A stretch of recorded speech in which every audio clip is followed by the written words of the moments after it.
ఇదైతే జాకెట్. ఇగో ఇంత ఇట్లా ఈ బార్డర్ పెద్దగా వస్తుంది. మొత్తం చీర అంతా ఇట్లా పింక్ బూట. ఇది పొయ్యే బూట కాదు, ఇది పింటు బట్టలనే వచ్చింది. పింటు చాలా మెత్తగా ఉంటుంది. ఇది సన్నగా స్మూత్గా మెత్తగా ఉంటుంది. ఇట్లనే వచ్చింది బూట చీర వచ్చింది.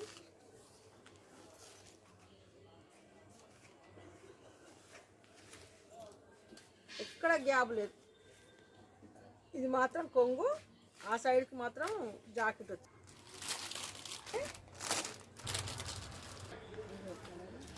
చీర ఎల్లో బార్డరు, 5 కలర్లు, ఇది ఒకటి 6 కలర్లు. ఏ షర్ట్ వచ్చినా కానీ 6 కలర్లో వస్తుంది, 5 కలర్లో వచ్చింది. చూడండి దీనికి రూపాయలు 600 మాత్రం 500కి ఇస్తున్నా. ఈ చీర ఎట్లా ఉంది, ఇట్లా కలర్ కాంబినేషన్ ఇట్లున్నాయి.